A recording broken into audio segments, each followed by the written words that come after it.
átomos que tienen varios electrones en su estructura, en la nube electrónica. Por lo tanto, el tema de bosones es solo teórico y complementario. No nos debería interesar. Caemos en los fermiones. Un electrón es un fermión. ¿Y qué es un fermión? Una partícula que se distingue porque tiene un número cuántico de spin fracción. Esa es la definición de un fermión. Sabemos que el electrón posee un valor de 1/2, por lo tanto es un fermión. Según la teoría de simetría y adaptada a Pauli, todo el sistema, todo el átomo polielectrónico debe tener una función de onda asimétrica. Esa es la idea. ¿Cómo se demuestra que una función de onda es asimétrica? Cuando se realiza un intercambio. Al intercambiar dos electrones, la función de onda debe cambiar de signo. Este principio es importante para entender el método para ordenar a los electrones en una configuración electrónica, la asimetría de la función de onda. Aquí en la clase que realizamos en su momento, se ponía el caso del carbono, ¿no? Del átomo de carbono. Allí, aquí en la diapositiva, se ve arriba que la configuración del átomo de carbono presenta 6 electrones, 2 en el kernel, en la capa interna, ¿no? 2 electrones en el nivel 1s. Luego, 2 electrones en el 2s. Ellos vienen a ser el kernel, la capa interna. Como ellos están debajo de otros electrones, a ellos se le llama capa cerrada. Entonces, con ellos no hay posibilidad de interacción y ellos no son considerados en el método que nosotros vamos a usar. Solamente nos interesa los de la última capa y allí el carbono presenta 2 electrones en el orbital 2p. Esos 2 electrones son lo que debemos de entender cómo se van a organizar dentro de una configuración electrónica.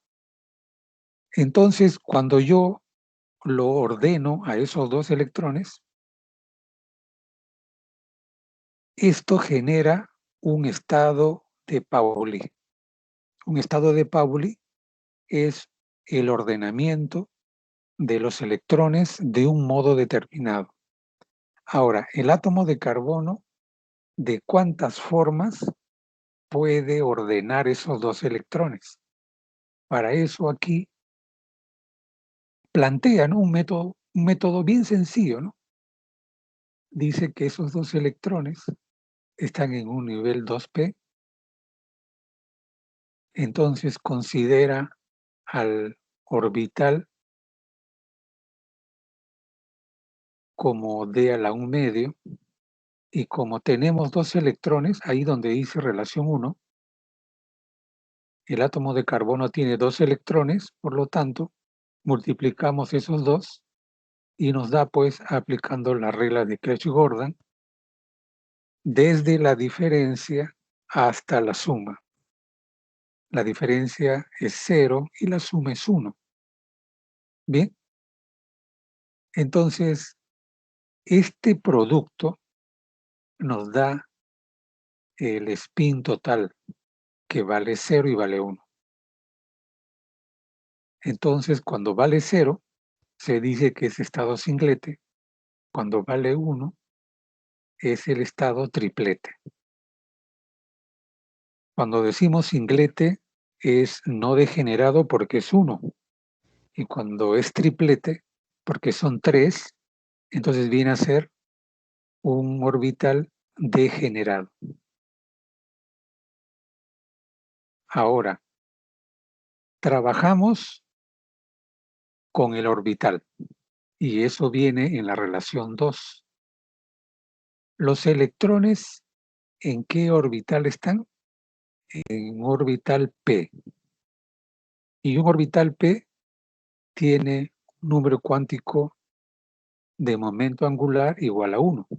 Por lo tanto, multiplicamos aquí d a la 1 por d a la 1.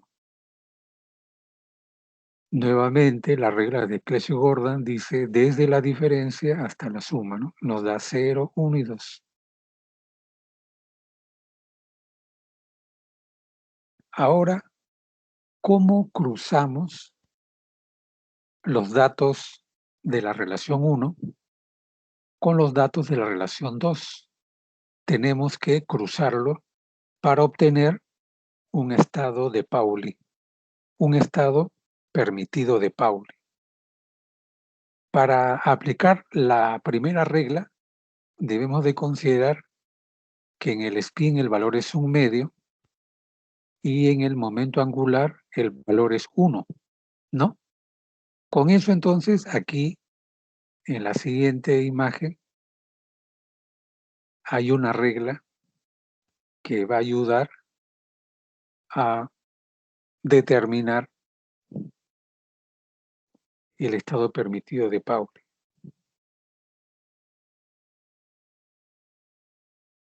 Dice aquí que para fermiones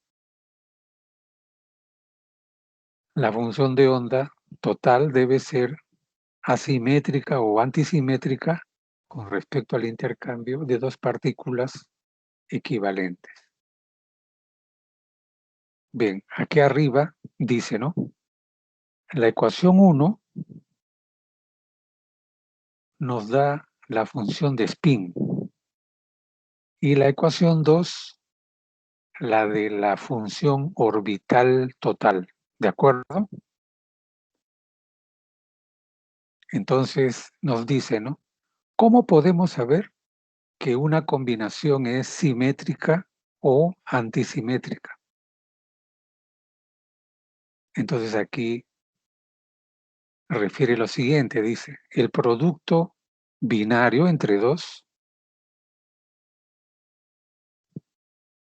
se puede determinar fácilmente.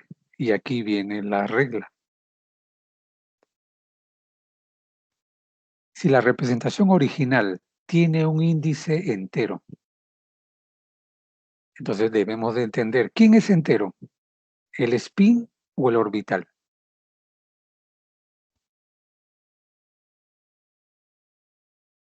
El orbital. El orbital, ¿bien? Entonces, para él, ¿qué dice la regla? Que la representación de índice par es simétrica. ¿Está bien? Solamente para el orbital. ¿Ah? ¿Cuándo es simétrico? Cuando el índice es par y es asimétrico cuando el índice es impar. Voy a regresar para ver esa parte. Aquí en la ecuación 2, mira la ecuación 2. D a la 1 por D a la 1 son por los dos orbitales y ellos son enteros. Acá tenemos tres términos en el desarrollo del producto. D a la 0 es par, se le considera par. D a la 1 es impar y D a la 2 es par. ¿De acuerdo? Entonces, para él, ¿qué dice la regla? Que cuando es par, es simétrico, ¿no? Entonces, D a la 0 es simétrico, D a la 2 es simétrico también. Y D a la 1 es antisimétrico. Ahora volvemos donde nos quedamos. Entonces, eso dice aquí, ¿no? Si la representación original tiene un índice entero, a ver, he aprendido que esto tiene puntero, ¿no? Ahí está. Ya. Acá dice, si la representación es entero, el que es par es simétrico, es decir, 0 y 2. Y el que es impar es antisimétrico. Ok. Ahora nos vamos con la fracción. Acá dice, lo inverso, es decir, lo contrario es verdad si la representación original es medio entero o fracción, ¿no? Entonces vamos a regresar.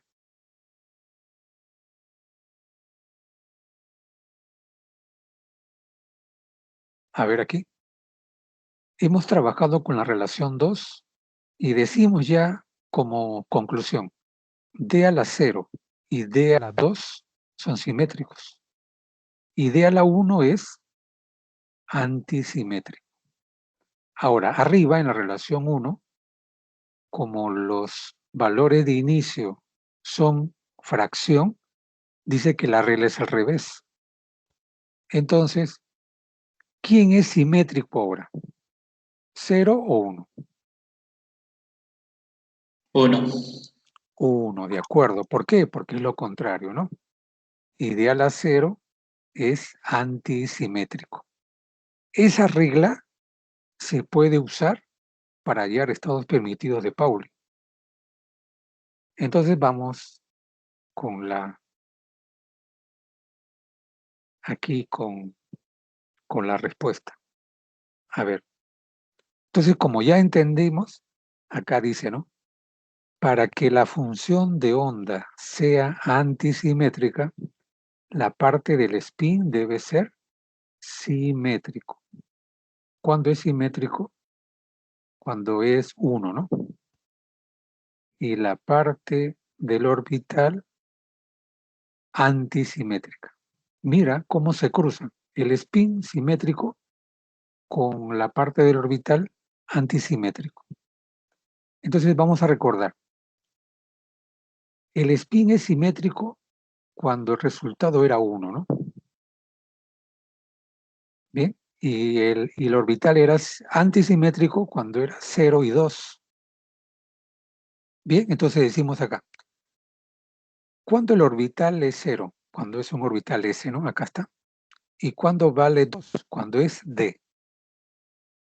Por lo tanto, en el spin, ¿cuándo era simétrico? Cuando valía 1. Y si vale 1, ¿qué multiplicidad es?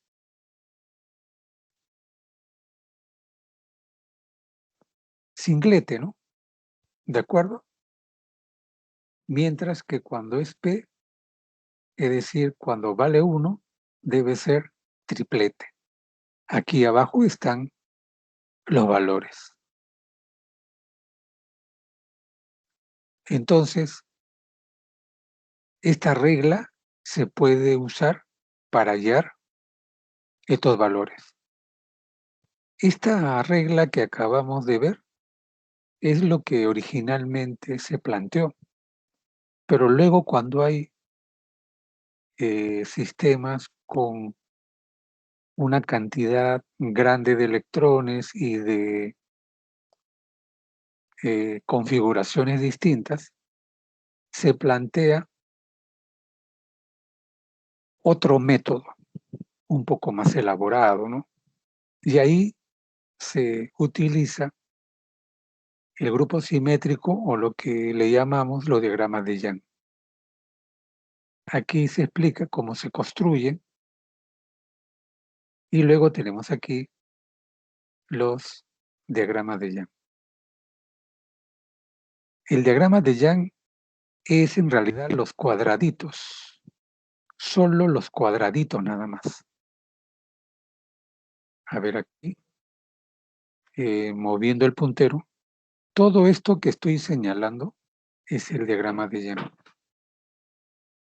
Y los números a la derecha es el grupo simétrico. Bien, este es el grupo simétrico, igualito acá. Acá arriba dice YD, que vendría del inglés Young diagrama, ¿no? Diagrama de Young. Estos son los diagramas de Young, esto que está aquí. Cuando se usa el diagrama de Young, uno debe de combinarlo. Por ejemplo, El primero aquí en esta tabla de S4. Aquí tenemos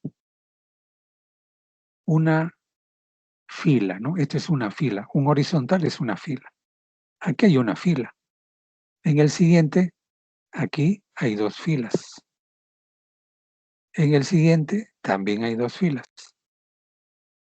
En el que le sigue, ya hay tres filas. Bien, ya hay tres filas.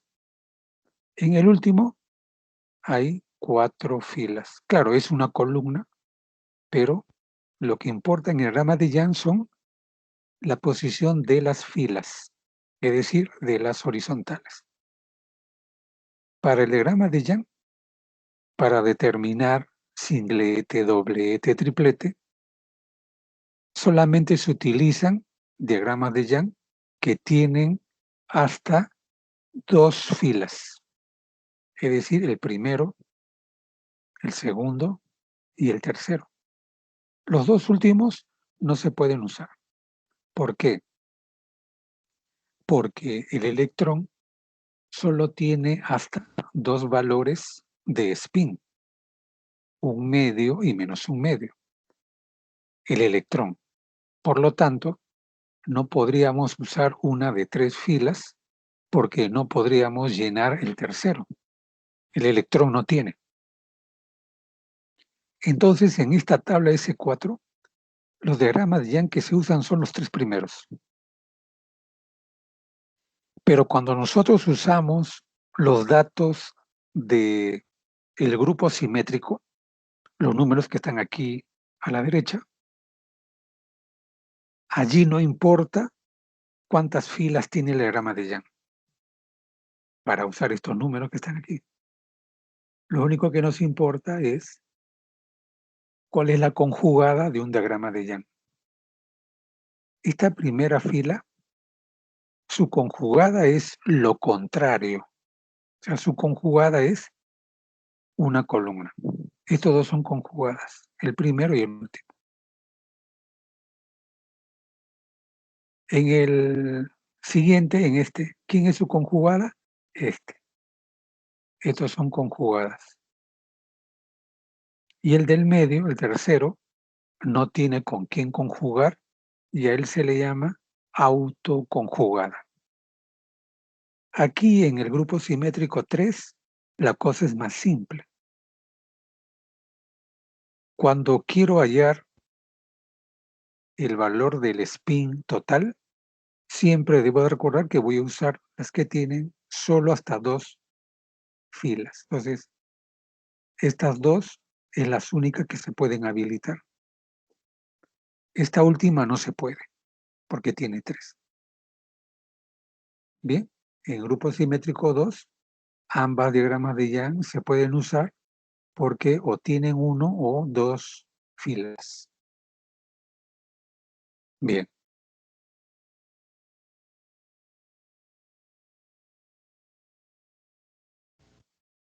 Aquí obviamente lo describe. eh,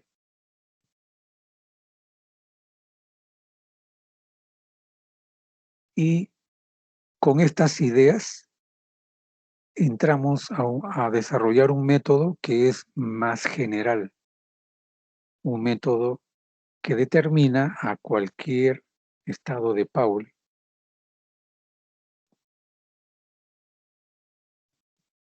¿Ven? Lejos de la teoría, que como hemos mencionado, no es tema para pregunta, sino el desarrollo sistemático del problema.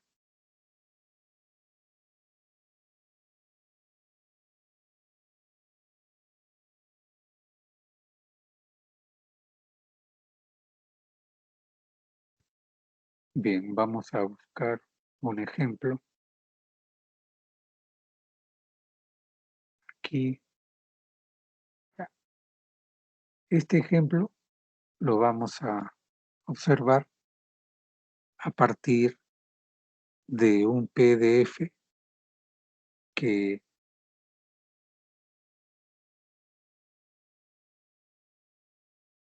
fue compartido en su momento. Sí se aprecia, ¿no? Sí, profesor. Bien. Nosotros hoy día estamos buscando ir de frente al método que se va a exigir en el examen. Por eso que estamos solo viendo la deducción y el uso del método. ¿Bien?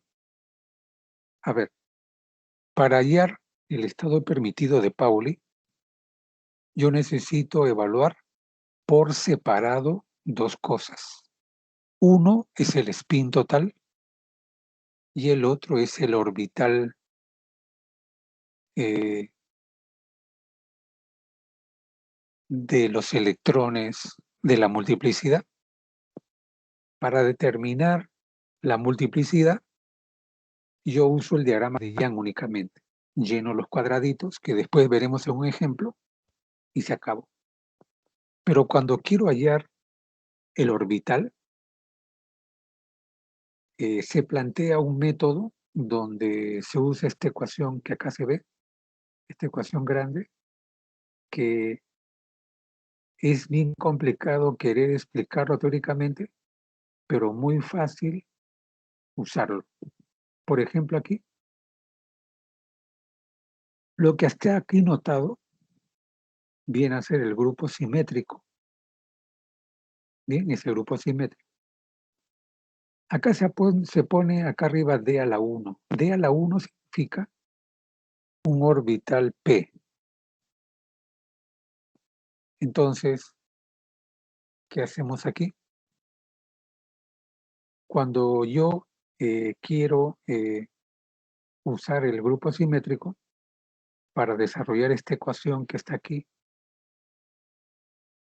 la cosa es más simple al aplicarlo que al describirlo.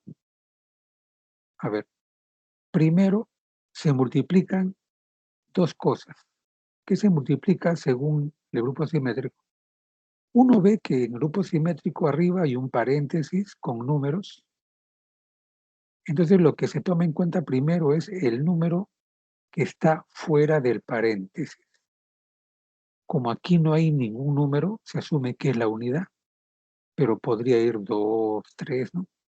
Entonces, este número que es la unidad se multiplica con el número que está debajo. Estos dos se multiplican, uno por uno. Y eso aparece aquí al inicio, miren. Luego que se ha multiplicado, opera a una operación, que es la identidad. Esa identidad E se eleva con el primer número que aparece en el paréntesis. O sea, dentro del paréntesis hay un número acá, 1. Ese 1 es exactamente el exponente de la operación de simetría. Directamente lo opera E a la 1. Si fuera rotación, sería rotación a la 1. ¿De acuerdo? Luego, esta operación se cierra en un corchete y hay otro exponente. ¿Y él de dónde se saca? Él viene a ser el exponente de ese número que inicialmente eleva la operación. ¿De acuerdo? Aquí está. Y luego pones más. Al poner el símbolo más, todo lo que es escrito viene a ser un factor. Entonces, los factores del grupo simétrico se deducen por los paréntesis. Ahora, ¿qué hacemos? Vamos al segundo paréntesis aquí, pero ya lo hacemos de un modo más práctico. ¿Qué multiplico? El 1 de aquí por el 1 de la tabla de abajo. Luego pongo la operación y lo elevo a la 2. Y entre corchete lo elevo a la 1, porque es 2 a la 1, pues no. Y eso está aquí abajo.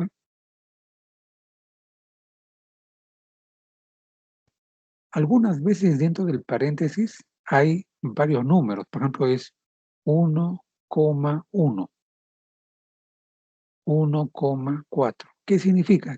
Que mientras es coma, estas operaciones se multiplican, aparecería por otra operación. Eso es lo que significa que dentro del paréntesis haya más números. Una vez que he hecho eso, se opera, como está acá a la derecha, y sale un número. Aquí usé la primera fila porque corresponde a este 2 en corchete. Por ahora no queremos que se entienda todo, pero debemos de entender cómo de la tabla de grupo simétrico se van sacando los datos para obtener este cálculo que está aquí debajo. Obviamente, luego vamos a trabajar la segunda operación, pero con la segunda fila. Y él, respecto a la anterior, se diferencian en que en la segunda ya no es 1, sino es -1. Y miren, eso está más hacia abajo. Aquí, miren en la operación. Primer bloque, 1 por 1, más, ¿no? 1 por 1. Pero luego aquí viene la otra adaptación, ¿no? Acá se pone 1 por 1, pero luego es más 1 por -1. En realidad, en la medida que uno va repitiendo el cálculo, se ve bastante sencillo. Entonces, con eso nosotros podemos explicar aquí, repasando el ejercicio. A ver, ya. Este ejemplo que está aquí es del átomo de carbono. ¿Ve? Entonces, ¿qué hacemos primero? Multiplicidad. Y lo bajamos hasta aquí a la derecha. En los diagramas de Young del grupo simétrico 2 hay este diagrama de Young donde tiene una fila y luego está el segundo diagrama de Young donde hay dos filas. Entonces llenamos, por ejemplo, acá un medio, porque es la primera fila. Debajo, la primera fila siempre es un medio y la segunda fila siempre va a ser -1 medio. Arriba y abajo sumamos y arriba nos da 1 y debajo nos da 0. ¿Bien? Cuando le aplicamos la multiplicidad arriba, como el spin es 1, al sacar la multiplicidad me da 3, es triplete, ¿no? Y debajo, cuando es 0, me da simplete. Bien, ahora, para el triplete, para el que está aquí, este diagrama de Young, donde hay una sola fila, su representación es corchete 2. ¿Bien? Es corchete 2. Pero cuando yo voy a adaptar el triplete, no voy a trabajar con los datos del grupo simétrico de corchete 2, sino de su conjugada. ¿Y quién es su conjugada? 1 al cuadrado. Entonces, cuando yo opero 1 al cuadrado, los resultados de él se van a combinar con el triplete. Entonces, aquí tenemos, ¿no? El triplete corresponde a corchete 2, pero se va a cruzar con 1 al cuadrado. Miren aquí está 1 al cuadrado. Acá está la adaptación, acá dice 3, adaptación a 1 al cuadrado. Cuando uno reemplaza, sale que vale 3 en la identidad, en la rotación sale 1 más 2 coseno de phi. Acá está escrito una representación reducible. Cuando uno busca la tabla R3, toda esta hilera corresponde a un D a la 1. Por lo tanto, el orbital es P, porque es a la 1. Como es P, él debe ser triplete. Y sí, pues sale 3P aquí, ¿no? Cuando nosotros luego trabajamos con el sistema inferior, que me da un S igual a 0 y es singlete, y él tiene una representación 1 al cuadrado, todos los singletes van a operarse con la conjugada de 1 al cuadrado. ¿Y quién es él? 2. Por eso al inicio, aquí, se usa el grupo simétrico 2. Miren aquí, 2 usa esta primera fila, mira. Y cuando trabajamos solamente aquí con la primera fila, sale pues estos valores, ¿no? Identidad 6, la rotación 2 más 2 coseno de phi más 2 coseno de 2 phi. Eso lo escribimos aquí en esta representación reducible. Y con la tabla R3 se descubre que L es la combinación de un D a la 0 más un D a la 2. Es decir, D a la 0 es un orbital S y D a la 2 es un orbital D.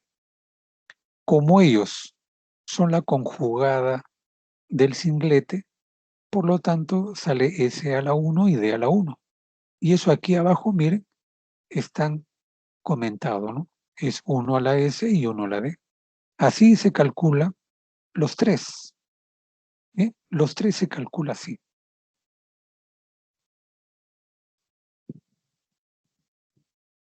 Lo mismo para el nitrógeno.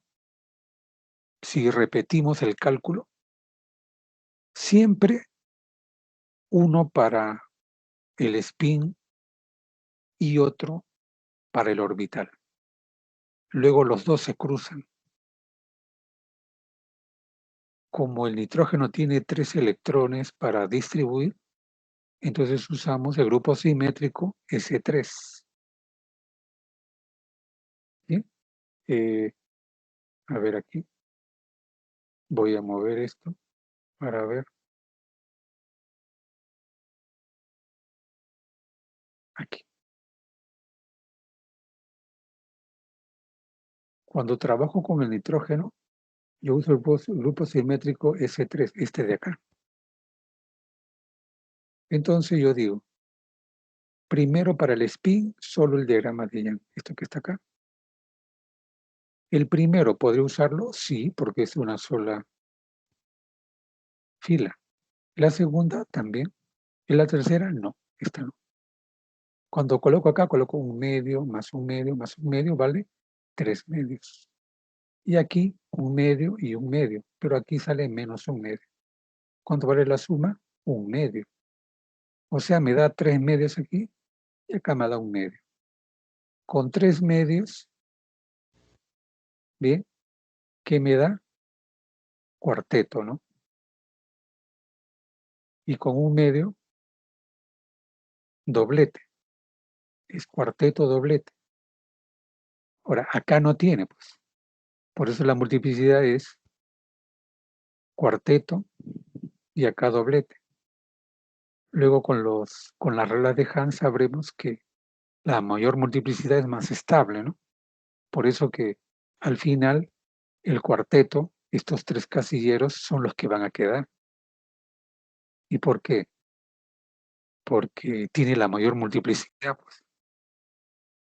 Bien, ahora, como esta primera fila es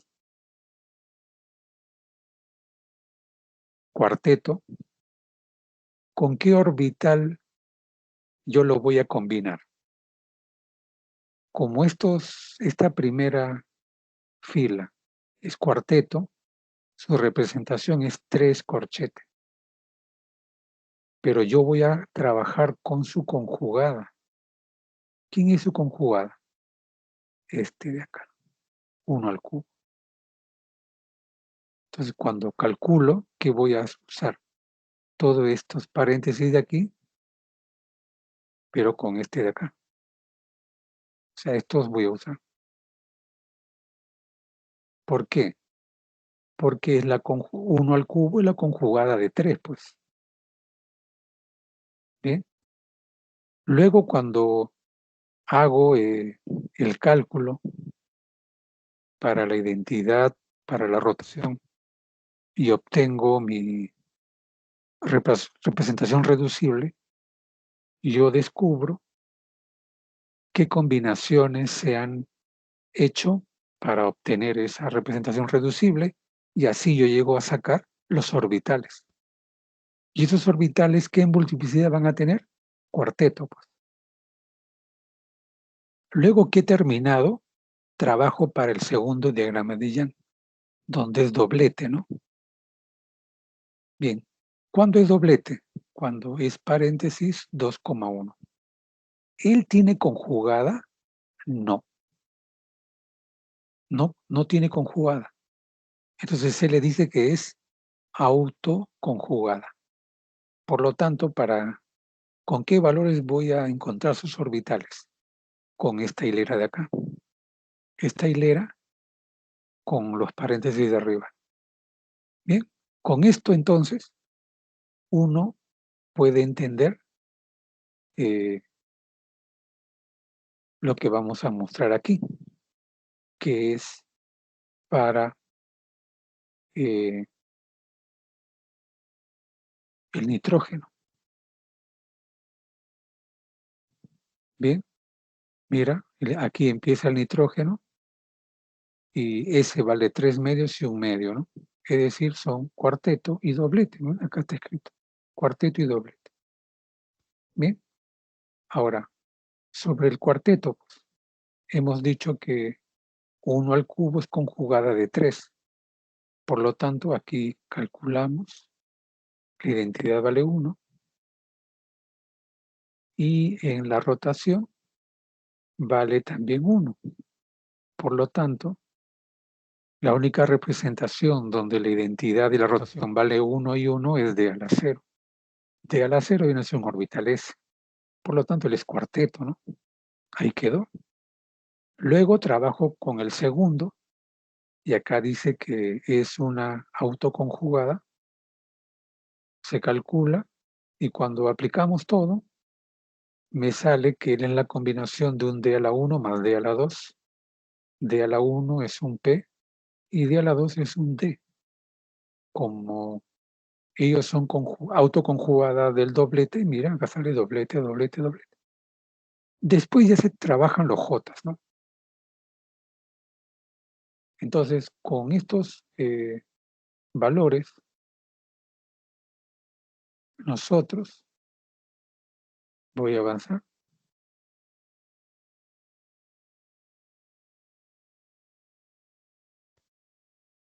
buscando una imagen, un ratito.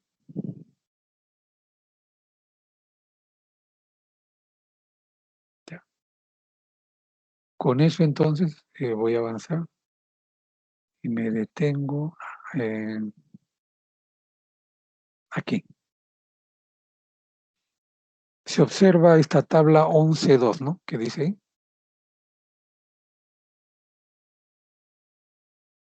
Sí, profesor.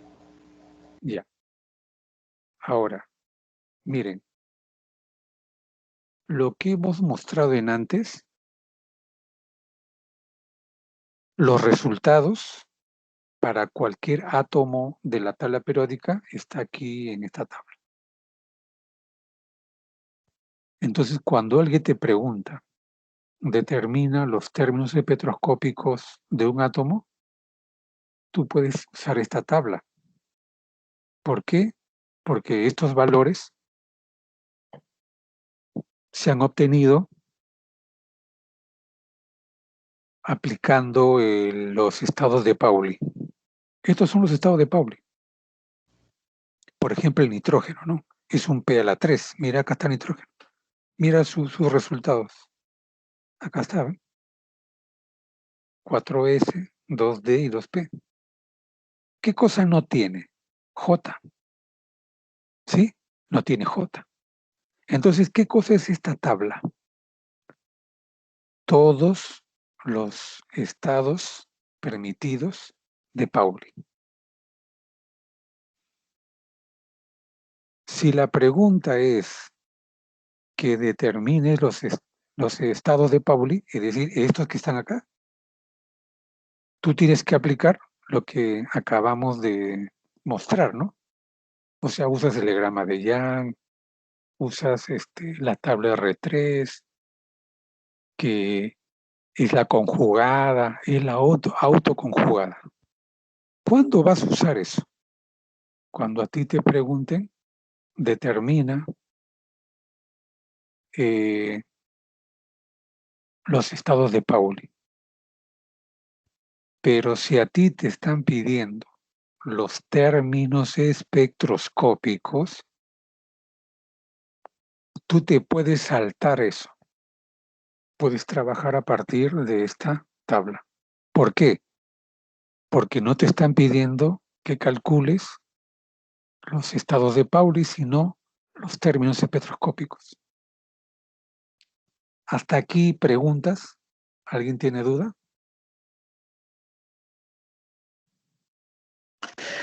Profesor, no me quedó claro sobre el autoconjugado que dijo. Ya.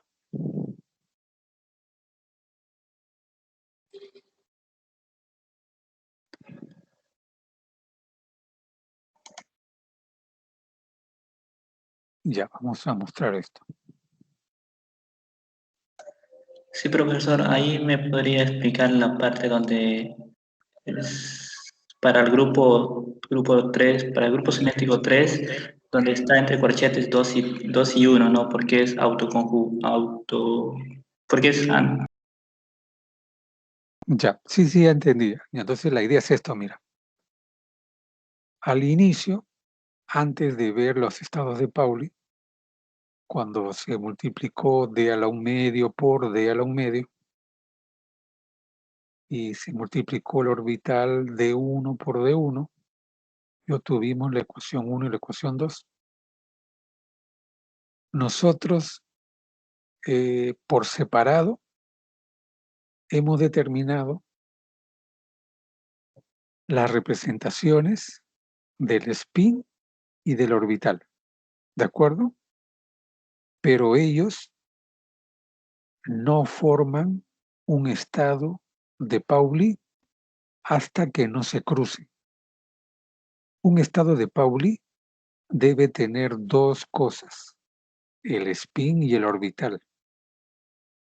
Entonces, ¿cómo podemos combinar el spin calculado por un lado y el orbital calculado por el otro? Según Pauli, los fermiones deben ser asimétricos. Entonces tú tienes que tomar el spin simétrico con el orbital antisimétrico y luego viceversa. Esas combinaciones te van a dar una función de onda antisimétrica. Ahora, en el diagrama que estamos viendo aquí, el grupo simétrico,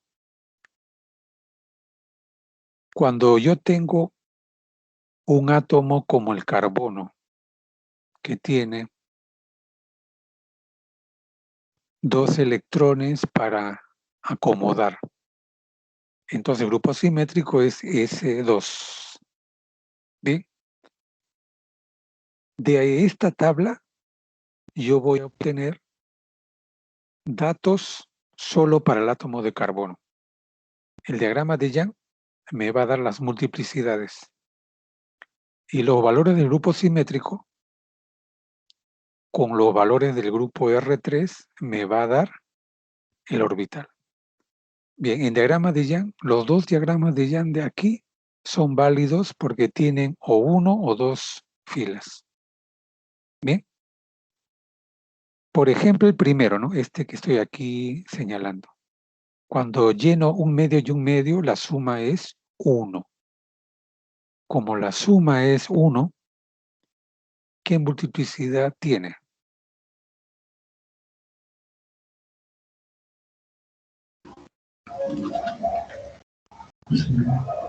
Triplete. Triplete. Ya, él es triplete. Como es triplete, la pregunta es, ¿con qué valores voy a trabajar para obtener su parte de orbital? Tengo que trabajar con su contrario, porque eso lo vuelve antisimétrico. ¿Está bien? Ahora, ¿cuál es lo contrario de él? Este es su contrario. Pero cuando digo él y su contrario, yo ya no me quedo con el diagrama de Young, sino con estos corchetes que están acá. Es decir, de 2, ¿quién es su conjugada? 1 al cuadrado. ¿De acuerdo? Entonces, cuando yo sé que 1 al cuadrado es la conjugada, por lo tanto, cuando calcule, ¿yo qué hago? Uso los valores de arriba entre paréntesis, pero los combino con este de acá. ¿Está bien? Y de nuevo, ¿no? ¿Por qué si este primer diagrama es triplete y él vale d a la 2, ¿por qué tengo que usar 1 al cuadrado? Porque 1 al cuadrado es la conjugada, lo contrario de 2. ¿Está bien? Luego que yo he calculado y termino, ahora trabajo con el segundo diagrama de Young, con este. Aquí, ¿qué tenemos? Arriba pongo un medio y abajo menos un medio. Esto vale 0. Como es 0, ¿qué multiplicidad tiene?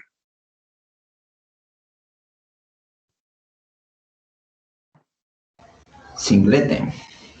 Ya él es singlete. Ahora, para calcular los orbitales que van a ser singletes, yo debo de trabajar con su conjugada, porque ahí se vuelve antisimétrico, pues. Entonces, este singlete en el grupo simétrico le pertenece a 1 al cuadrado. Pues son lo mismo, pues. Entonces, si es 1 al cuadrado, ¿quién es la conjugada de 1 al cuadrado? 2. Por lo tanto, voy a usar los corchetes que están acá con esta fila de acá. Y los valores que yo obtengo son singletes. Ahora para el nitrógeno, donde hay 3 electrones. Cuando yo uso esta primera hilera, donde me sale 3 medios y su multiplicidad es cuarteto, para calcular los orbitales de este cuarteto, yo debo buscar a la conjugada de él, a lo contrario de él. Entonces, la conjugada es este tercero, este de acá. Esta es la conjugada. Entonces la conjugada se usa porque lo vuelve antisimétrico. Si yo no uso la conjugada y simplemente sigo con él, con sus valores, lo que estaría obteniendo finalmente es una función de onda total simétrico. Y según Pauli, él estaría en contra del principio de exclusión de Pauli. De ahí viene la conjugada. Ahora, cuando hay 3, siempre los extremos son conjugadas. Pero en el medio yo tengo uno que se ha quedado solo. Como él no tiene con quién relacionarse, se dice que él mismo es una autoconjugada. Yendo al grupo 4. La conjugada de 4 de arriba, ¿quién es? El extremo, 1 a la cuarta. Estos son conjugadas. Y del segundo, de este, ¿quién es su conjugada? Este. Estas son conjugadas. Pero me quedo con él solito, mira. Y él, cuando se debe de usar, él viene a ser una autoconjugada, porque no hay con quién relacionarlo. ¿Sí? ¿Algo más para añadir aquí?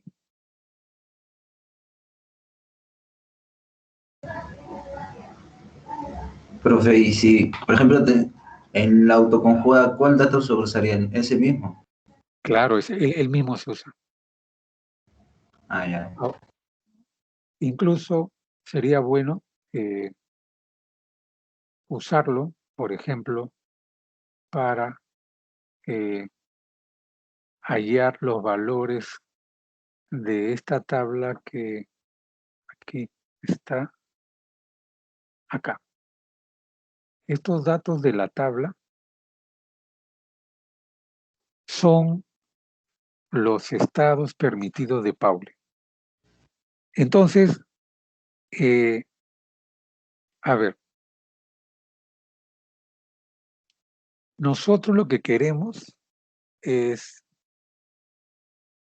manejar las cosas que van a ser usadas en el examen, porque luego que terminen y entreguen, se va a dar nota solo cuando está bien. Entonces lo que intentamos es simplificar, ordenar la idea. ¿Está bien? Esta tabla, todo lo que está aquí son estados permitidos de Pauli. Entonces tú siempre vas a saber a qué va a llegar. Incluso puedes usar cualquier configuración y probar que funcione, ¿no? Por ejemplo, acá hay un P a la 4 para el oxígeno. Cuando tú uses la tabla S4 de la manera en que hemos descrito, a ti te va a salir siempre triplete P, singlete D y singlete S. Hagan la prueba, practiquen y van a darse cuenta que sale. Quiere decir que los valores del carbono P a la 2 con la del oxígeno P a la 4, independientemente que uno tenga 2 electrones, el otro tiene 4, sus estados permitidos de Pauli son los mismos. Eso sería bueno que puedan demostrarlo siguiendo la pauta, ¿no? Bien, ese es entonces un tipo de cálculo que hemos descrito y que podría venir. Ahora hablamos del segundo punto, términos espectroscópicos. Un término espectroscópico debe tener esta configuración. A ver, esto que está aquí es un término espectroscópico. Tiene multiplicidad, 2s más 1, tiene orbital L y tiene el momento angular total J. El J convierte a un estado de Pauli en un término espectroscópico. Entonces, si a uno le piden que calcule el término espectroscópico, es calcular J. Entonces tú puedes usar los datos de la tabla para intercambiarlos, ¿no? Y calcular los valores. Sobre eso, en J, para mostrar un ejemplo, nosotros los vamos a relacionar con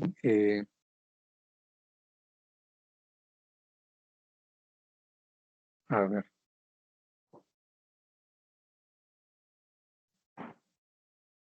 Ya, otra vez. El término espectroscópico lo vamos a relacionar con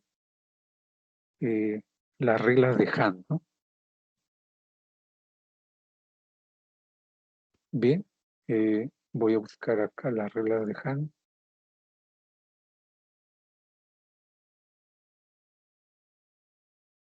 Un ratito, voy a...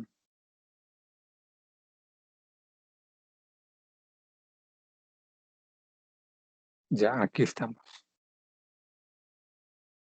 A ver, cuando yo determino los términos espectroscópicos, yo voy a tener un número grande de términos espectroscópicos. Luego que los tenga, vamos a ver un ejemplo luego, yo debo de elegir a uno de todos ellos, que es el que tiene la energía más baja, es el más estable de todos. para eso hay reglas, ¿no? Aquí indica primero la regla para el spin. Aquí es donde estoy señalando. Entonces, la primera regla dice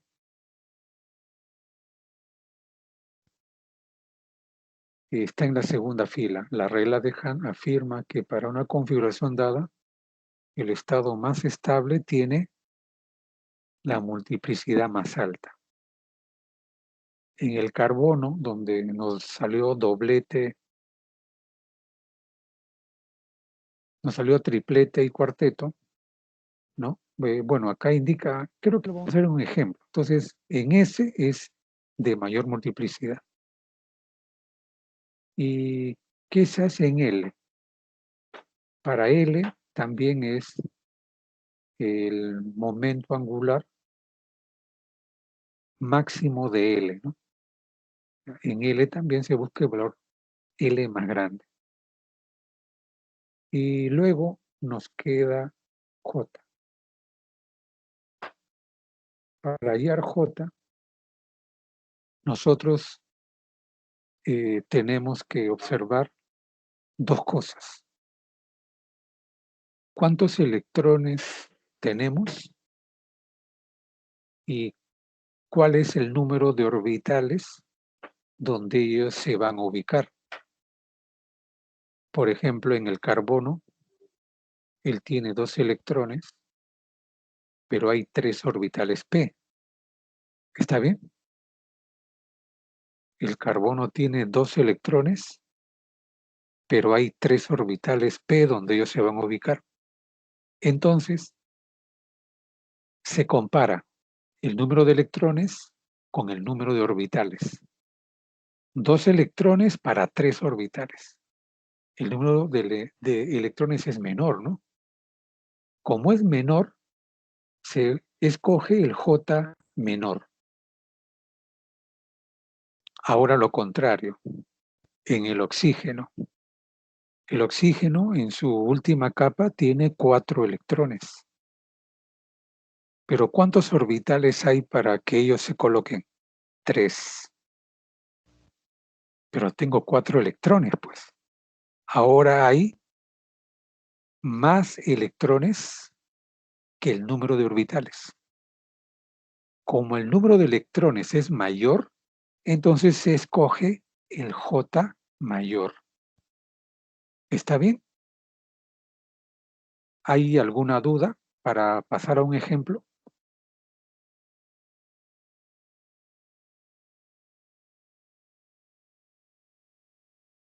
Bien, entonces ahora buscaremos un ejemplo.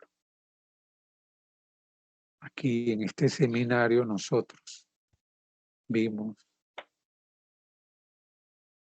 creo que acá está.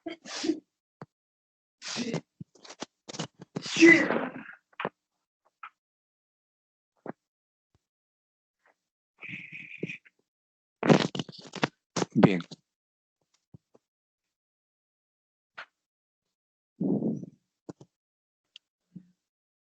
A ver, acá tenemos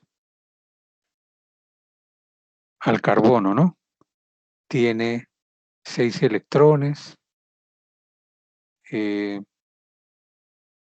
2 electrones para llenar. Se usa el grupo simétrico 2.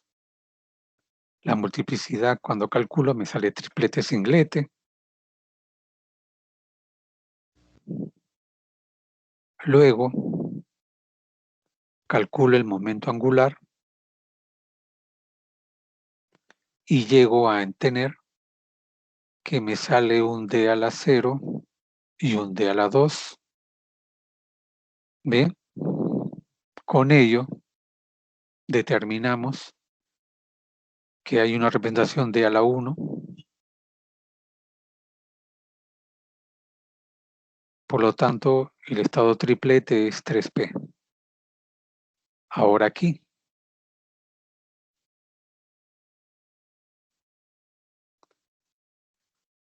El carbono tiene 3 estados permitidos de Pauli. 1 a la S, acá está. 1 a la D. Y 3P. ¿Está bien? Estos 3 son los estados de Pauli. Están en la tabla o lo pueden calcular. Pero ¿cómo ahora calculo los términos espectroscópicos? Entonces voy a hallar J, pues. Para hallar J, ¿qué se hace? Se usa la multiplicación de Clebsch-Gordan, donde los superíndices, ¿quiénes son? Uno es el valor del spin total y el otro es el orbital, ¿no? Acá el spin es singlete. Si es singlete, ¿cuánto valía ese? 0. ¿Está bien? Cuando acá abajo, cuando él es triplete, 3P, ¿ese cuánto vale? 1, pues. Porque de 1 sale triplete, ¿de acuerdo? Bien, entonces vamos 1 a la S. Es singlete porque S vale 0. Y el orbital es S. Por lo tanto, su valor, ¿cuánto debe ser? 0 también, pues. ¿Está bien? Entonces, este es del spin y el otro es del orbital. Entonces, aquí Clebsch-Gordan dice, ¿no? Desde la diferencia hasta la suma. Y solamente da 0, pues. Entonces, 0, ¿qué viene a ser? J. Entonces, el término petroscópico está acá. Este es el término petroscópico. 1S0. Miren, este es término petroscópico y este de acá es estado permitido de Pauli. Bien, entonces yo tengo el primer término petroscópico. Ahora vamos al segundo estado de Pauli, 1 a la D. Bien, si es singlete, S vale 0. Pero ahora el orbital es D. Como es D, ¿cuánto vale el número? 2. Desde la diferencia hasta la suma nos da únicamente 2. Por lo tanto, 2 es J. Entonces, el término petroscópico, ¿cuánto va a ser? 1D a la 2. Ahora nos vamos al que sigue, 3P. Si es triplete, entonces S vale 1. Acá está. Y es un orbital P. Él también vale 1. Entonces, Clebsch-Gordan dice, desde la diferencia, 0, hasta la suma, 2. Y acá están los 3, pues. O sea, aquí J tiene 3 valores. 3 valores tiene. Con ello, entonces, acá colocamos 3 J, mira. 0, 1 y 2. Y siempre es 3P, 3P, 3P. Eso no va a cambiar. En total, ¿cuántos términos petroscópicos tiene? 5. Tiene 5. ¿Preguntas?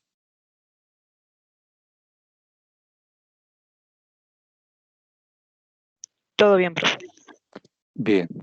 Ahora, antes de avanzar, cuando se aplica la regla de Hunt, las reglas de Hunt solo es para términos espectroscópicos. O sea, entran en estos 5. De estos 5, uno de ellos es el del estado fundamental. Entonces, ¿qué dice la regla? El de mayor multiplicidad. Entonces, el singlete S y el singlete D quedan fuera. Aquí están los tripletes, ¿de acuerdo? Segunda. Ahora, ¿por qué aplico la segunda regla? Porque hay 3, pues. Debe quedar 1 nomás. Entonces, la segunda regla dice, voy a escoger entre L. Pero los 3 son P. Por lo tanto, también son iguales.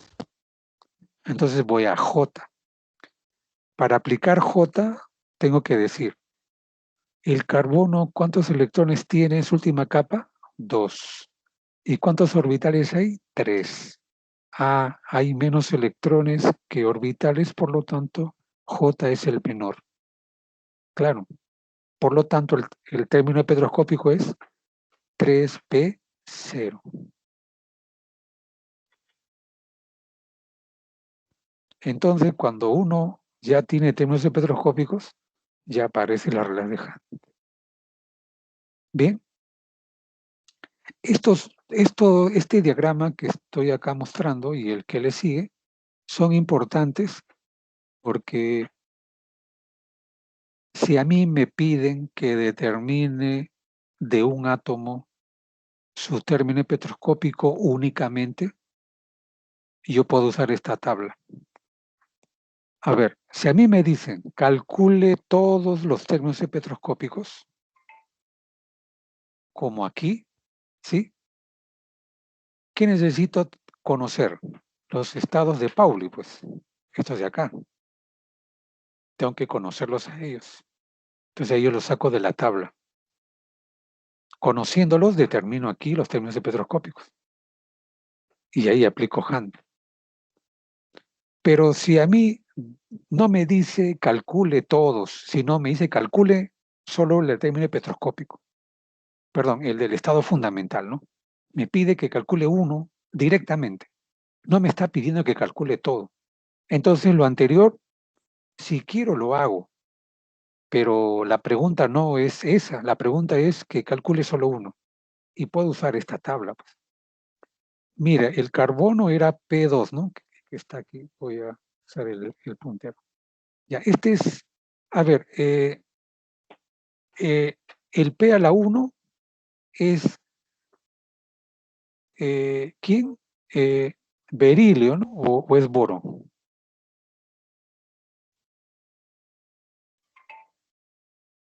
¿Alguien se acuerda? Antes del carbono, ¿quién era? Boro. Boro. Bien, entonces el término espectroscópico del estado fundamental boro está acá abajo, mira, es un 2P. Ahora, ¿qué cosa es 2P? El estado de Pauli. De este estado de Pauli, tú sacas el término espectroscópico porque vas a multiplicar la multiplicidad y el orbital, ¿no? El segundo es el carbono, mira. ¿Y cuál es su estado de Pauli? 3P. Triplete, pues, lo que antes acabamos de explicar. Y para el nitrógeno, que es el P3, es este. Entonces, esta es la hilera de ¿qué? Boro, carbono, nitrógeno, oxígeno, flúor, y ¿qué es este neón? No sé, el gas que le sigue, ya me olvidé. Pero acá están los 6, mira. ¿Cómo se usa esto? Estos cuadraditos se parecen al diagrama de Young, pero no sirve para calcular la multiplicidad, sino se usa para calcular el orbital. Como todos estos grupos son orbitales P tiene 3 valores, ¿no? 1, 0 y menos 1. Por ejemplo, aquí para el boro, como tiene un cuadradito, voy a usar el valor máximo de los orbitales P, 1. Coloco en el casillero 1. Entonces, ¿cuánto sale la suma? 1, que está acá. Como es 1, el orbital es P, pues. El siguiente, para el carbono, sigue siendo orbital P. Entonces, su máximo valor, 1 aquí. ¿Y quién le sigue debajo? 0. La suma, 1, acá está. Sigue siendo P. ¿Está bien? Para el nitrógeno, que está acá, él usa los 3 valores del orbital P, porque tiene 3 filas. Aquí coloco 1, aquí coloco 0, aquí coloco menos 1. Al sumar todo me sale 0. Por lo tanto, el orbital es S. Luego viene el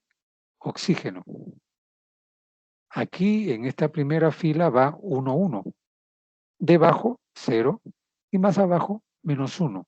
Al sumar todo me da 1. Por eso vale P. Y mira, es igualito al carbono, mira.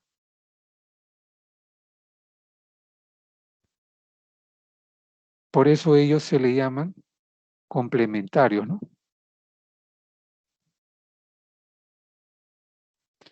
Este diagrama, que ustedes lo pueden tener a la mano, es solamente cuestión que se organicen, ¿no?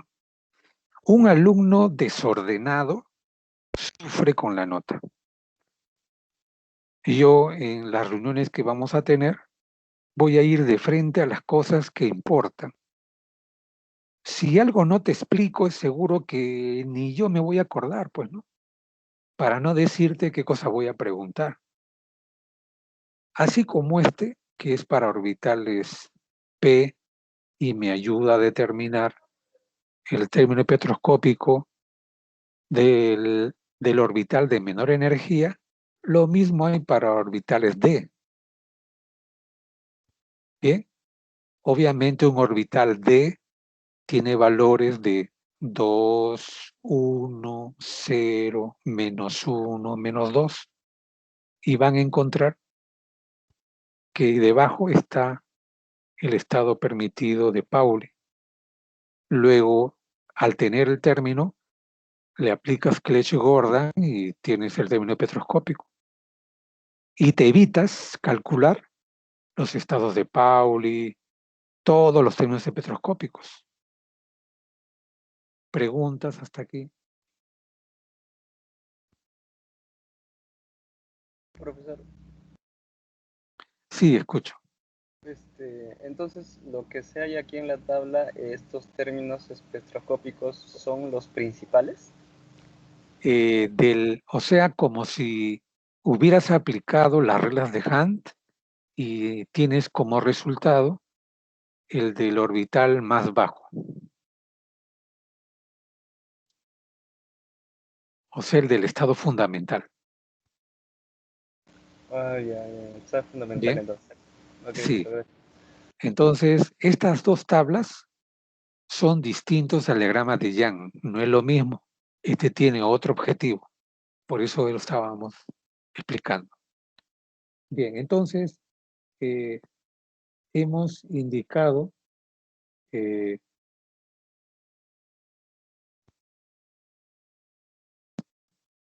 hemos mencionado hasta aquí qué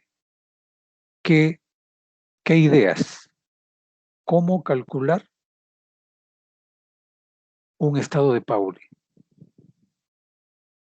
cómo calcular todos los términos espectroscópicos y luego cómo determinar el término espectroscópico del estado fundamental. Bien, que allí se aplica las reglas de Hunt. Ahora le agregamos a todo eso los espectros atómicos. Aquí en esta clase que ya hicimos, mostrábamos el espectro del litio. Aquí hay líneas. Las líneas significan absorción de energía y emisión de energía. Cuando la pregunta es, determine las líneas espectroscópicas, te está diciendo todas, la de absorción y la de emisión. Bien, cada línea en un espectro es una banda. Entonces es importante observarlos, entenderlos y calcularlos.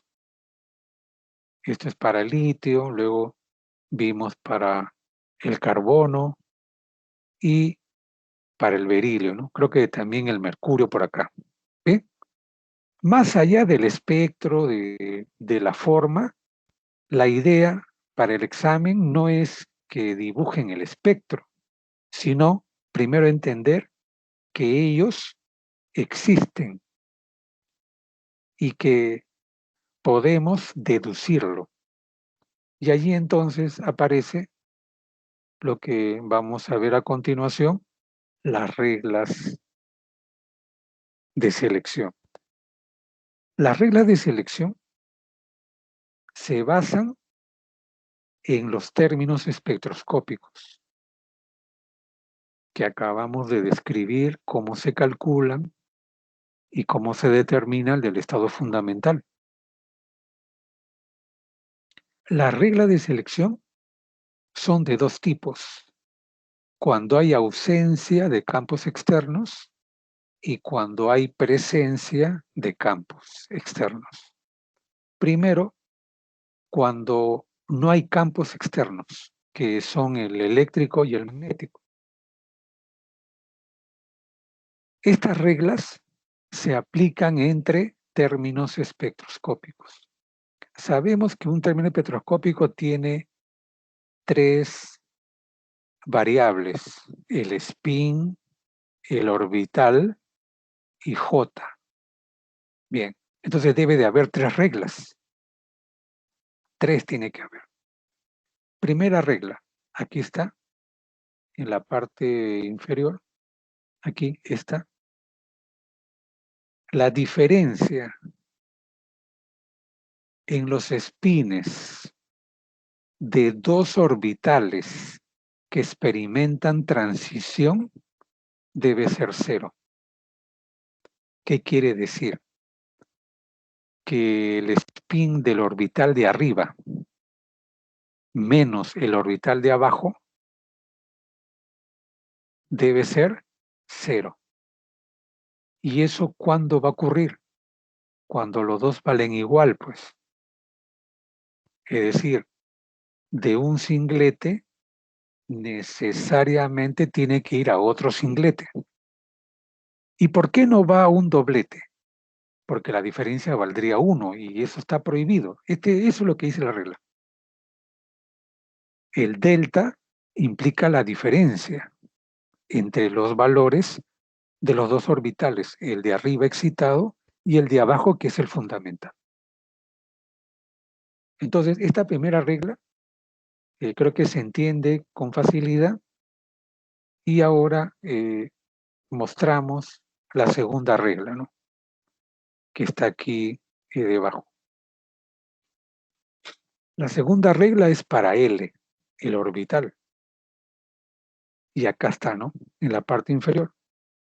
Hay dos reglas sobre él y depende de qué tipo de orbitales. Por ejemplo, si el orbital es igual a 0, ¿qué orbital tiene un L igual a 0? El S. Bien, ¿qué dice con el S? Que la diferencia de los orbitales debe ser necesariamente 1 o menos 1. A ver, si abajo hay un orbital S, ¿no?, él, para que cuando salte tenga diferencia 1 o menos 1. ¿Cuándo es 1? Cuando arriba es un P, ¿de acuerdo? ¿Sí?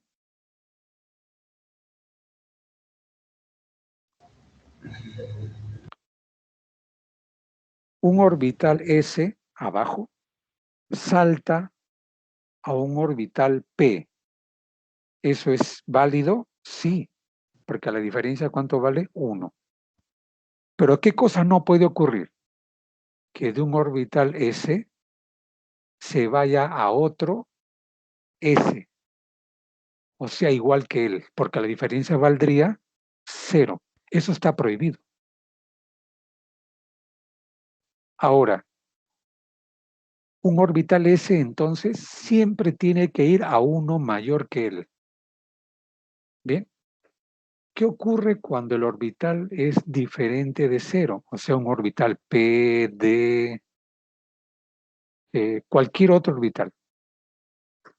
Él, según la regla, puede irse a otro como él. Eso es válido. Y también puede irse a otro mayor o menor que él. Eso dice la regla. Bien. Ahora vamos a ver unos ejemplos, ¿no?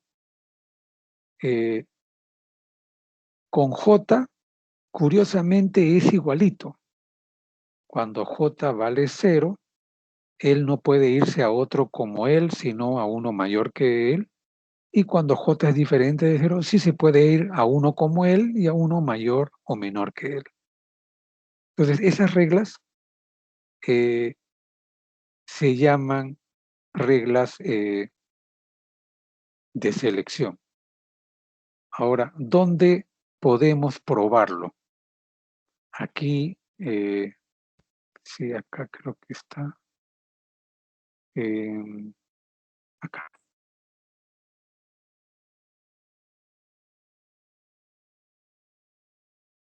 Ya. Podemos probarlo acá. Este ejercicio que se desarrolló en el seminario es para aplicar las reglas que acabamos de ver, porque aquí no te dice dibuja el espectro, cuántas líneas hay, no te dice. Lo que te dice es cuál es permitido y cuál es prohibido. Pues acá no se dibuja no se traza nada. Sí, de hecho, está bañándose. Ya. Bien, miren, donde dice inicial, voy a ver el puntero acá. Ya, donde dice inicial, ¿qué es? El orbital de abajo, el fundamental. ¿Está bien? Y donde dice final es a donde salta. Entonces, por ejemplo, en inicial, en el primero, él es un orbital S.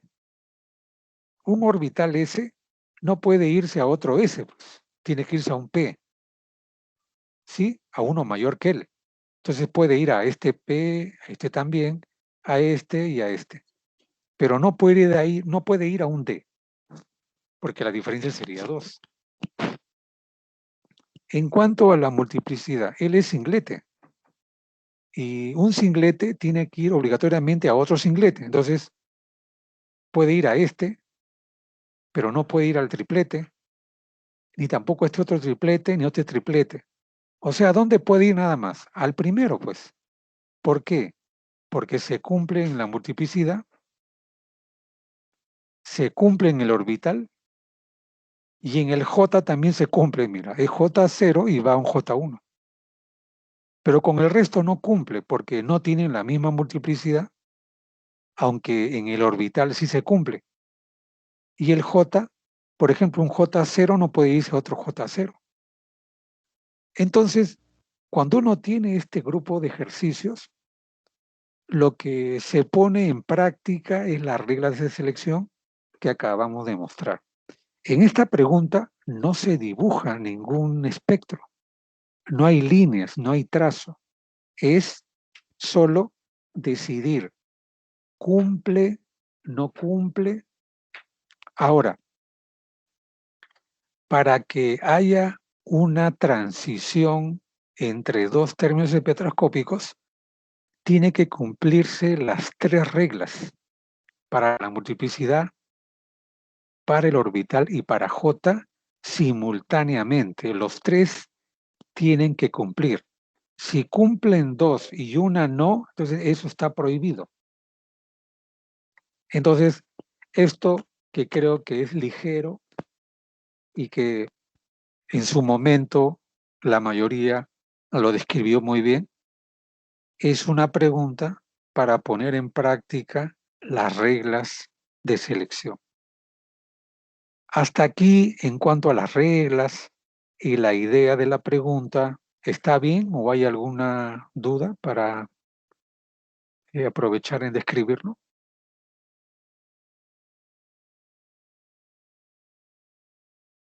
Todo claro, profe. Bien, entonces, miren para ir ordenando, ¿no? Hemos visto estados de Pauli y qué hay que hacer allí. Luego determinar todos los términos espectroscópicos. Luego escoger el del estado fundamental con las reglas de Hunt. 3, ¿no? Ahora este es el cuarto. Cómo usar la regla de selección para predecir que una transición va a ocurrir, sí o no. Ahora con ello nosotros entramos al último punto, que es la regla de selección cuando hay un campo externo. Y solo aquí se hace el gráfico con las líneas de transición. ¿Está bien? Solo aquí se grafica. Cuando te preguntan que en un estado, en un espectro donde hay presencia de campo eléctrico o campo magnético. Las reglas de Starr y Zeeman, entonces, debe de terminar generando un gráfico. Bien, entonces vamos a ver algunos al respecto. Primero, quería mostrar aquí algunas cosas. Esto es respecto al efecto Stark del átomo de sodio.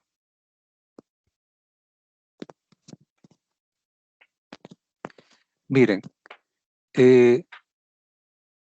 muchas veces te pueden dar los orbitales, perdón, los términos espectroscópicos, o tú la deduces. El sodio tiene un solo electrón en su capa de valencia. Como tiene un solo electrón, su spin vale 1/2. Como vale 1/2, su multiplicidad es doblete. Acá dice 2, ¿no? Acá abajo. Y como su único electrón está en un orbital S, entonces el orbital también es S. Como S es 0 y el spin es 1/2, cuando aplicamos la regla de Clebsch-Gordan sale J 1/2. De ahí sale este término espectroscópico. 2S 1/2. Cuando tú tienes que predecir los orbitales que van a ir arriba, tú tienes que entender que abajo solo debe de haber un solo término espectroscópico. ¿Por qué? Porque solo hay un orbital, hay un solo nivel de energía. Entonces, según la regla, un orbital S de abajo, ¿a dónde puede ir? A un P, ¿de acuerdo? Un P arriba. Nada más, no puede ir a un S, ni a un D, ni a un F, solo a un P, ¿ok? Y ellos deben ser dobletes. Pero J vale 1/2, pues. Como vale 1/2, J puede ir a otro como él para que dé 0. Por eso arriba es 1/2, ¿no? Y a uno que sea mayor en una unidad. Por eso va a un 3/2. Entonces, estos dos términos de arriba son los únicos que cumplen con este término del estado fundamental. Entonces, aquí hay dos líneas, porque aquí todavía no hay campo magnético ni campo eléctrico. Bien, ahora vamos a aplicar el efecto Stark. Cuando ya entra un campo eléctrico o magnético, estos términos espectroscópicos van a cambiarse. Del término espectroscópico, lo único que va a quedar es J. Por ejemplo, abajo, ¿cuánto vale J? 1/2. 1/2. ¿Cuántos valores de J van a tener? Es 2J más 1. Si reemplazo 2 por 1/2 más 1, me va a salir 2, ¿no? ¿Sí? ¿Y cuáles son esos valores? 1/2 y menos 1/2. En el efecto Stark solo entran los positivos, por eso se queda abajo 1/2. Y vale 1/2, ¿eh? Ya no hay S, doblete, triplete, ya no.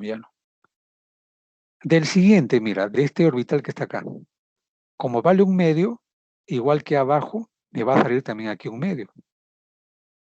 Pero esto que vale 3/2, cuando yo le calculo cuántos términos va a tener 4. 3/2, 1/2, menos 1/2, menos 3/2. Pero solo 2 es positivo. Por eso acá se colocan 2 nada más. Entonces, cuando yo echo las líneas, ahora aplico la regla. La regla dice que puede ir, o sea, la regla es más menos 1, ¿no?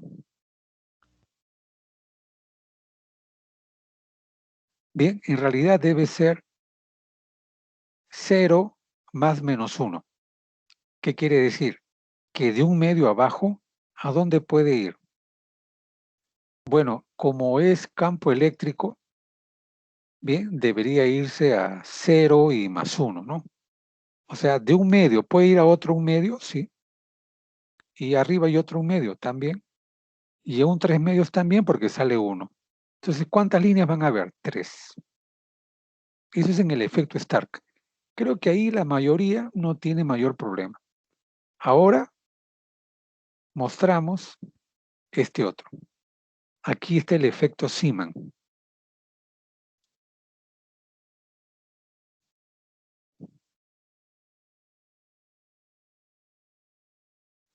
Mira, 1S0. ¿Qué me interesa? El J0. Como J vale 0, tiene un único valor que es 0 acá. Y arriba, el J vale 1. Como vale 1, él puede tener 3 valores. 1, 0 y menos 1. Como es campo magnético, entran todos los valores. Ahora, ¿qué dice la regla? De 0 puede ir a menos 1, sí. A 0 también. Y a 1 también. Por lo tanto, hay 3 líneas. En el siguiente. Aquí. J, ¿cuánto vale aquí? 1. Por lo tanto, esta línea se divide en 3. Porque en el campo magnético valen los positivos y los negativos. Entonces, son 3. Mira, siempre aquí hay 1. Siempre, siempre, siempre. No puede haber más. 1 nada más. Y acá arriba puede haber 1, como hay aquí, pueden haber varios, ¿no? Ahí no hay problema. Bien, entonces, como abajo era aquí 1, me da pues 3 valores. Ahora, en el nivel superior, aquí J vale 2. Entonces, recuerden la fórmula, 2J más 1. Si J vale 2, me va a salir 5. Quiere decir que tiene 5 valores. Y aquí están los 5, miren. Obviamente arriba tengo 5 valores y abajo tengo 3 valores. Entonces cada uno se tiene que evaluar, ¿no? La diferencia del número de arriba con el número de abajo debe ser 1, 0 y menos 1. Esos 3 son válidos. Y cuando uno aplica la regla, nos sale aquí, ¿cuántas líneas? 3, 6, 9 líneas. Cuando uno hace el gráfico, no solamente debe de dibujarlo, sino colocar debajo, tiene 9 líneas. Porque hay veces trazan tan pegadito que yo no puedo contar y a mí me conviene que coloquen el número y luego cuando cuento, si por ahí no se ve bien, yo me apoyo en el número que han puesto debajo. Aquí a la derecha, lo mismo, J vale 1/2 y se desdobla en 1/2 y menos 1/2. En el ejemplo anterior, de este mismo, ¿no? De este mismo es, mira, 2S 1/2, voy a retroceder, miren. Este último es exactamente este, miren. Aquí, miren cómo quedan solamente los positivos a la derecha, porque es en un campo eléctrico. Es el mismo espectro, pero aquí está todos los positivos y los negativos están, mira, porque es en un campo magnético. Entonces, como abajo, que inicialmente había una línea, ahora hay dos, con los dos hay que trabajar.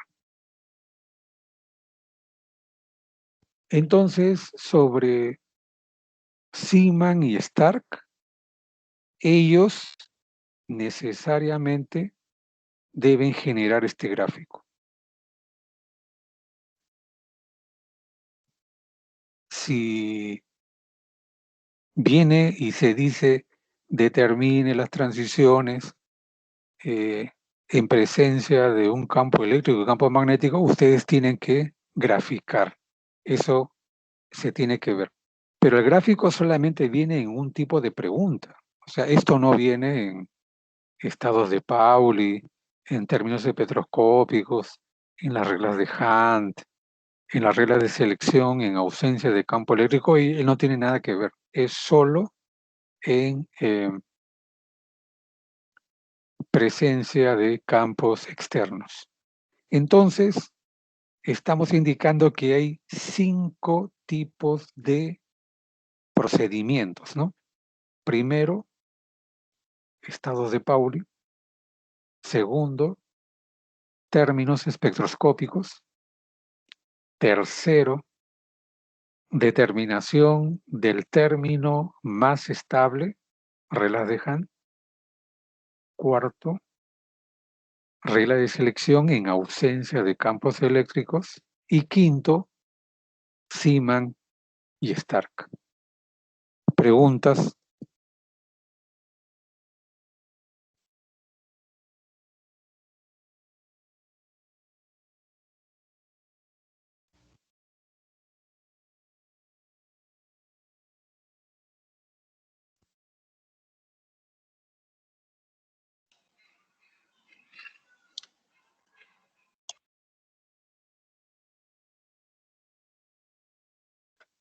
Bien, entonces, a ver, la idea de la primera evaluación es solo trabajar en esos temas.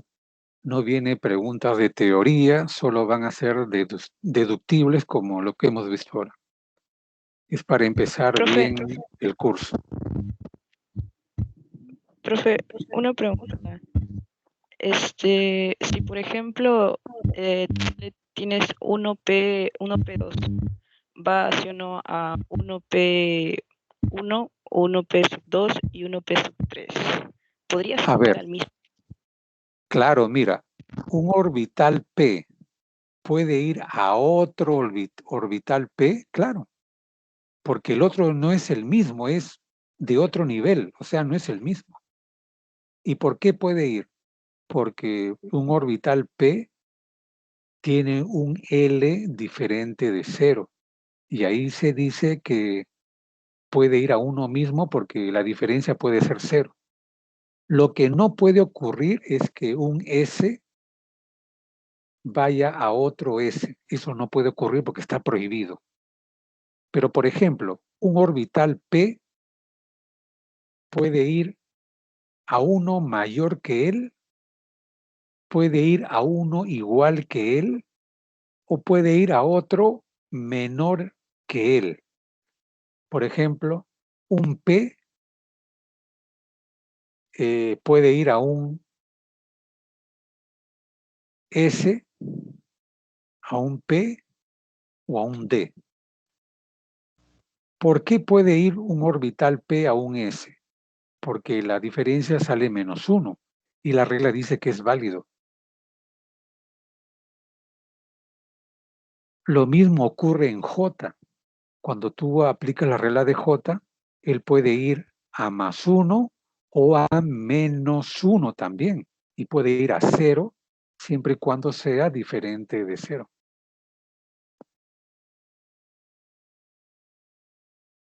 Y ya, entonces, cuando quieres hacer las líneas de Seaman, entonces tendrías que poner también el mismo, ¿verdad? Claro, lo único que cuando hay campo eléctrico, él elimina los negativos, pues. Eso es Claro. la única restricción. Ok, perfecto, gracias. Profesor, Sí, justamente con esa duda, o sea, salta al mismo J, al mismo L y al mismo S, a los tres, o sea, al mismo similar. claro, lo que sucede es que hay que entender lo siguiente. Si tú en el nivel inferior, en el estado fundamental, tu orbital es P, ¿de acuerdo? Es un orbital P, muy bien. Cuando tú encuentras otro orbital con la misma letra arriba, ¿sí? Ese orbital no es como el de abajo. ¿No ves que el de abajo es fundamental y el de arriba es excitado? Entonces, cuando alguien dice un orbital P puede ir a otro P arriba, claro. Dice, pero por qué tiene que ir? Es que arriba es otro orbital, no es el mismo. Si fuera el mismo, entonces sería un estado fundamental, estaría abajo y no habría transición.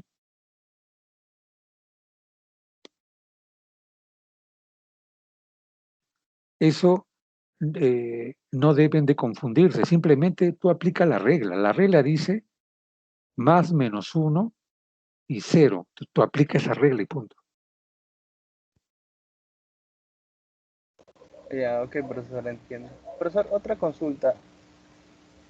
En- Cuando se quería hallar, dio una tabla donde se podía hallar todas las tablas, digo, todos los términos espectroscópicos, pero ¿qué sucede si hay excepciones en la configuración electrónica, como el cromo o el cobre? Es que salta el electrón de la capa anterior. Mira, ahí en una de las figuras donde hemos visto para determinar el único término espectroscópico, allí está la respuesta ya. O sea, cuando tú lo analizas te das cuenta que sí se aplican las excepciones.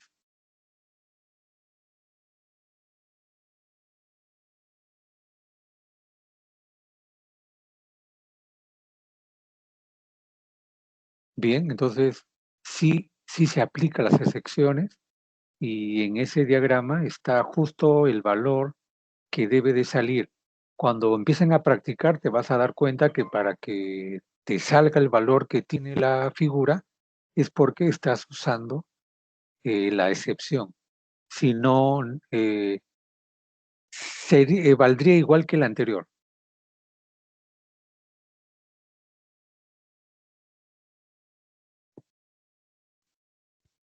Entiendo, profesor. Gracias. Bien, entonces la idea es que la evaluación que vamos a realizar la próxima semana es sobre los temas que ahora se ha hecho. No debe de considerarse, por ejemplo, sí, no se debe considerar la teoría de Hartree-Fock, nada de esas cosas.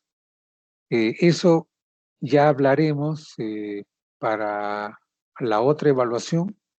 Por ahora, eh, las preguntas van a ser bien concretas y consiste en construir, ¿no?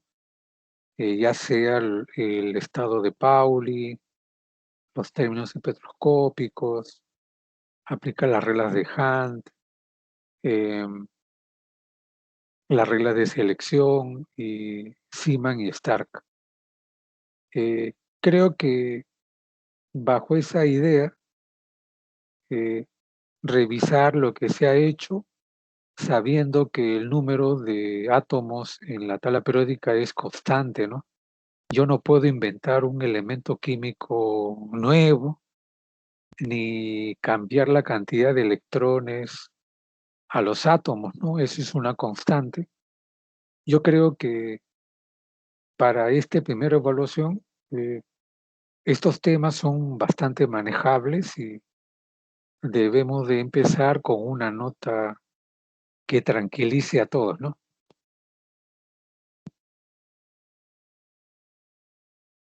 Ahora, como tenemos contacto por Team, si alguien luego cuando revisa sus copias, revisa los procedimientos, encuentra alguna observación, pueden escribirme, yo puedo ver la manera de darle la explicación y, o sea, la asesoría está allí para que ustedes, cuando sea necesario, me hagan llegar sus preguntas para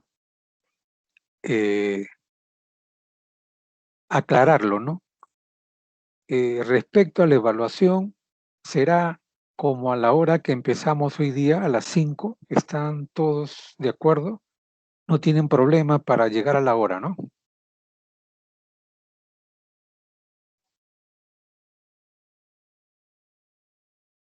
Sí, profe, por mi parte, esa hora estaría bien.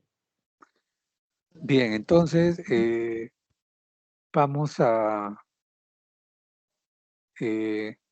quedar así, evaluación para el próximo jueves a las 5 con el mismo temario.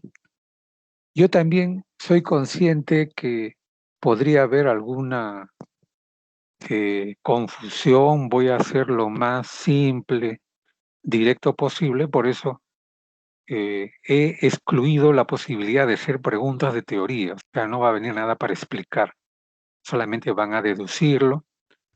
Lo que sí siempre vamos a preferir que el tiempo sea el de siempre, ¿no?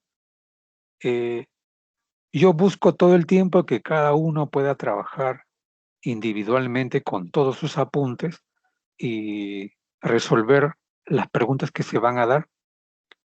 Siempre mi objetivo es evitar pues que compartan información, porque la idea es que cada uno se evalúe y también eh, considerar el esfuerzo que hace cada uno, ¿no? Si todos tienen la misma información y cualquier duda pueden hacerme llegar, o sea, deben de llegar de la mejor manera a la evaluación. Bien, entonces, cuando nos toque vamos a usar la misma modalidad, se va a dar un PDF, ustedes van a resolver y pasado el tiempo me hacen llegar lo que han resuelto por WhatsApp para calificarlo.